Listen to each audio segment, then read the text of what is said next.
All right. So we just went over in the last video how to set up a transaction template for buyers. So now we are going to set up one for sellers. So we're going to go back to where we were, which again started in Rein. We clicked on Instinet, then we clicked on our settings, we clicked on transaction templates, and that brought us here. So I'm going to go ahead and click on my listing package, take you guys through what I have. And you're going to want to add, when you create yours, you do the same process that you do when you create a buyer's package or buyer's template. You add new, you select it as a residential listing, and then you come to forms and you're going to click add. And this is where you're going to search for all of these forms that I have in here. So those are the standard listing agreement, the standard agent exclusive right to sell, residential property data input, the disclosure of lead-based paint, the AQs form, the KW escrow, the DPOR, the KW cybersecurity, the consumer disclosure information, the summary of rights and obligations, property owners association, condo resale, addendum, and the selling from brokerage fee notice. So once you have done all of that, once you've added them all here, then we start going through these one by one, and I will show you guys what I have put in here.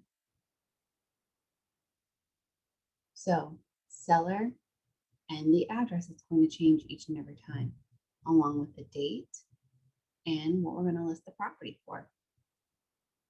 The thing that never changes, no matter what market we're in, is I never recommend that the sellers advertise to authorize any closing cost assistance.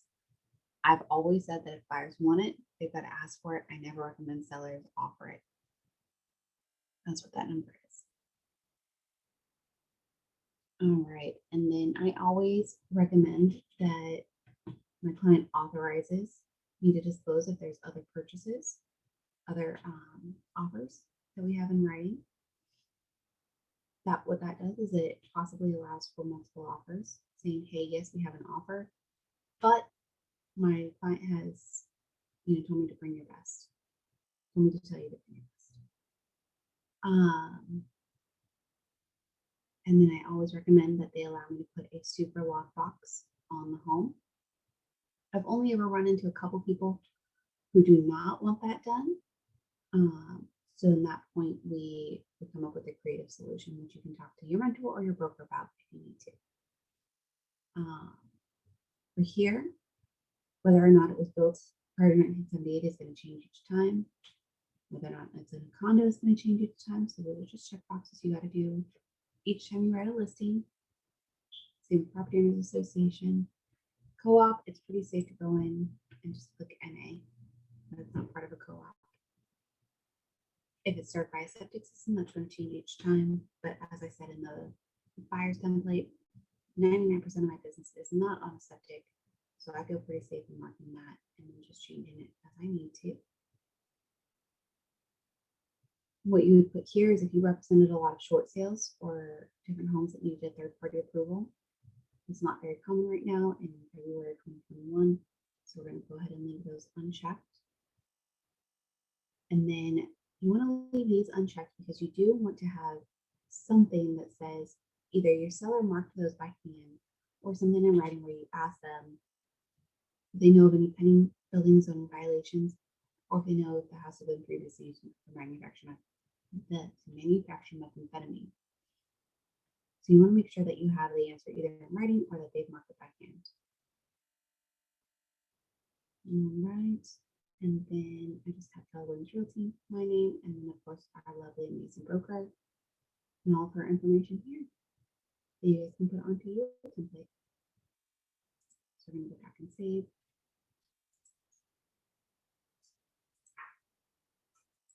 This is our SAER. Things that never change. Why is my address coming up?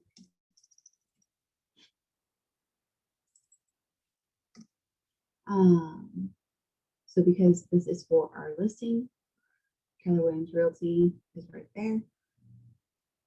And then we charge a full 6% commission and we advertise the full 3% to the other side. Keller Williams Realty, your name there.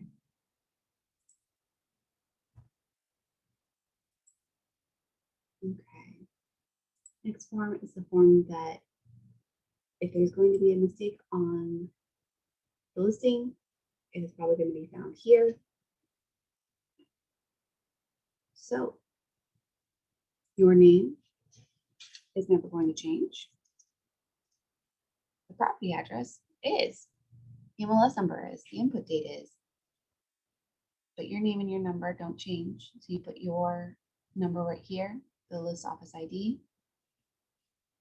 And then I always use my business email here instead of the Rein primary email. I feel pretty confident that I 99% of the time will offer full 3% brokerage fee to the other side. And there's not usually a special commission. If there is, I just uncheck it and mark the other one.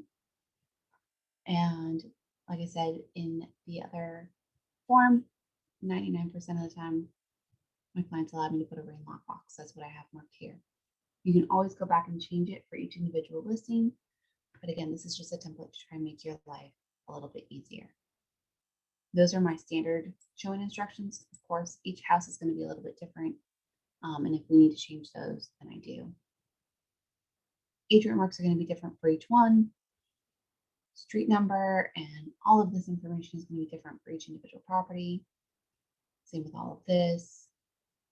Ownership type, you're probably looking at either simple or condo. It's the most common. Now list type here, I do have standard agency exclusive right. Actually, it was marked wrong. So there we go. Now it's marked correctly. All of this stuff is going to change each and every time. As we've talked about, 90% of my properties are on city sewer, city water. A disclosure that you all always need to have marked is D4, but make sure you read through these to make sure that none of the rest are applicable to your particular listing. This is just one last box that you have to check when you're going through. All of these things change from property to property. I do have here under marketing that the listing agent office uploads their own photos. And if you happen to get a photo package that has a virtual tour, you can go ahead and put the link right here, and then, non-branded, or if it has a 3D tour, whatever it is, you can go ahead and put the link there. Makes it a little easier. Seller finance options, I never recommend for seller finance options, so I put none. There are some people who do that, so depending on how you do your business. And then Keller Williams Realty and Jordan Hoskins. So I'm going to go ahead and save.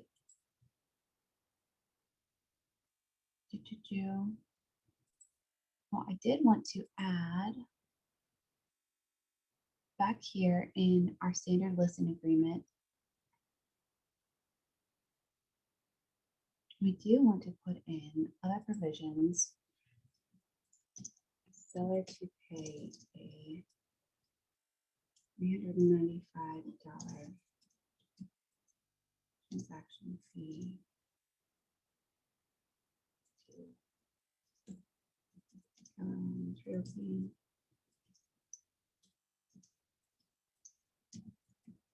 to be paid at closing. I always forget to add that in there. Why it wasn't in my template, I don't know, but it is now. That will make Lucy very happy when you include that on there. Other things that you want to or can fill out are the escrow agency notice. Whoever you primarily use for escrow, I use Jones Walker and Lake. Ashley is my girl over there. Don't steal her. She's mine.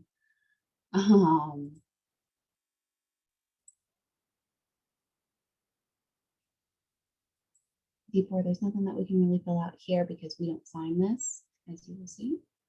This is going to be changed for the property address and the owner.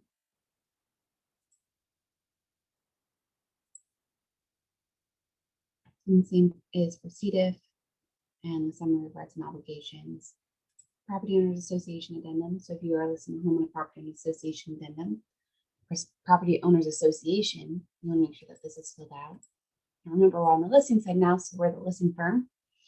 Now it's going to change.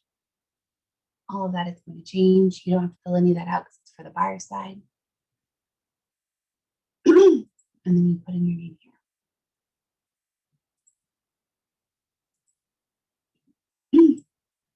And you do the same thing for condo.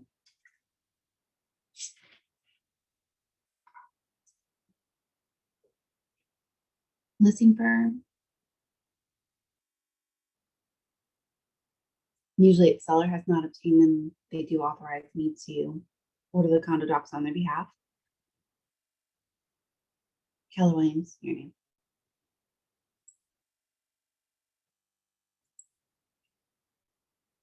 And that is it, guys. You hit update and everything is updated. And that is how you create a transaction template for a listing. We'll see you later.